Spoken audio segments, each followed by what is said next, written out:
परम शांति बापूजी। बापूजी, हमें योगेश्वर के बारे में बताइए कि सच्चा सच्चा योगेश्वर कौन है, वो कहाँ है और अभी वो क्या कर रहे हैं।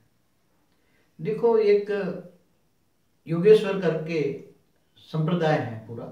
जी। वो भगवान कृष्ण को मानते हैं जी। और भगवान कृष्ण को वो योगेश्वर कहते हैं। जी। भगवान कृष्ण को योगेश्वर कहना वो तो साधारण बात है। हम्म। वो साधारण योगेश्वर नहीं है। हम्म। वो तो महा महा परम परम परम परम महायोगेश्वर है कृष्ण। जी। मगर कृष्ण के बारे में बता दूं, जो वो योगेश्वर वाले कुछ भी नहीं जानते, जी। ना दुनिया वाले भी जानते हैं। जी। क्योंकि जो कृष्ण है जी। उसने जो गीता ज्ञान सुनाया, जी। और जो गीता ज्ञान असली जो गीता ज्ञान है, वो ज्ञान मुख तो लिया कृष्ण का अवतार, जो जी। अवतार है जी। ऑलमाइटी ऑथोरिटी का अवतार है। जी। कृष्ण जो भक्ति मार्ग वाले कृष्ण को इस ब्रह्मांड के विष्णु का अवतार मानते हैं। जी। कई ज्ञानी जो है पर ब्रह्म का अवतार मानते हैं। हम्म। कई लोग शिव का अवतार मानते हैं। जी। मगर वास्तव में जो राम और कृष्ण है, जी। और उसमें जो कृष्ण अवतार है, जी। वो ऑलमाइटी ऑथोरिटी का अवतार है। जी। अब ऑलमाइटी ऑथोरिटी कितनी बड़ी है, वो तो जानने के लिए आप साइंस का शब्द लो तो वो एक सोलर सिस्टम माना एक ब्रह्मांड, गैलेक्सी माना महाब्रह्मांड, जी। यूनिवर्स माना परम महाब्रह्मांड, मल्टीपल यूनिवर्स माना बहुत बड़े बड़े बड़े ब्रह्मांडों का, ऐसे बेहिसाब ब्रह्मांडों का वो मालिक है। हिंदू शास्त्रों में तो लिख दिया अनंत कोटि ब्रह्मांड, मगर अनंत कोटि ब्रह्मांड क्या है, अनंत करोड़ों ब्रह्मांड क्या है। अब साइंस वाले ब्रह्मांड एक यूनिवर्स को कहते हैं। क्या कहते हैं? यूनिवर्स। एक यूनिवर्स को एक ब्रह्मांड कहते हैं। तो वो कहते हैं अनंत कोटि ब्रह्मांड, as per mythology of Hinduism. As per mythology of Hinduism तो वो कहते हैं कि मल्टीपल यूनिवर्स हैं।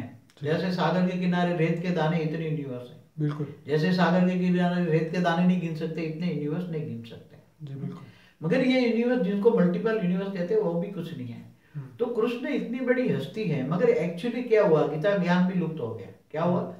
जब गीता ज्ञान भगवान जो वेद व्यास जो बताते हैं, उन्होंने लिखा, वेद व्यास ने गीता को लिखा और लिखवाया, गणेश जी से लिखवाया।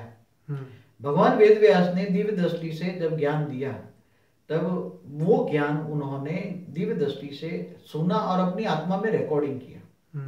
मगर जब वो सुना रहे थे, तब वो है तो गीता का ज्ञान लिखने वाला वेद व्यास तो वैसे विष्णु का अवतार मानते हैं। अब विष्णु का अवतार ने वो ज्ञान दिया, एक अवतार ने द्वारा लिखवाया, वेद व्यास के द्वारा लिखवाया।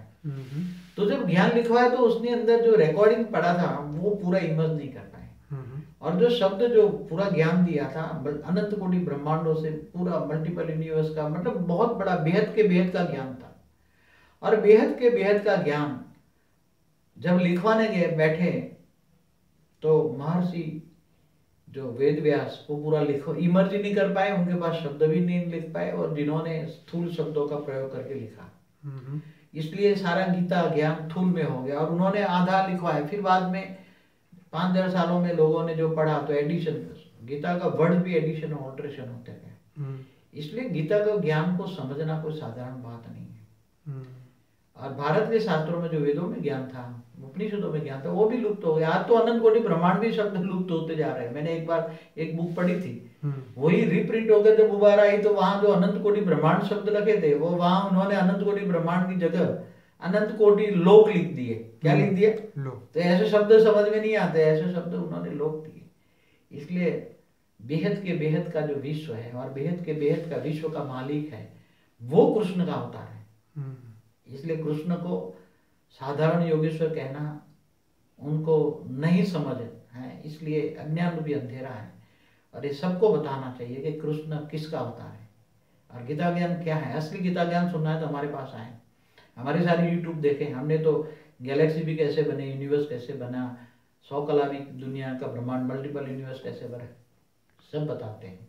इसलिए योगेश्वर का सच्चा अर्थ है ऑलमाइटी अथॉरिटी को जानना।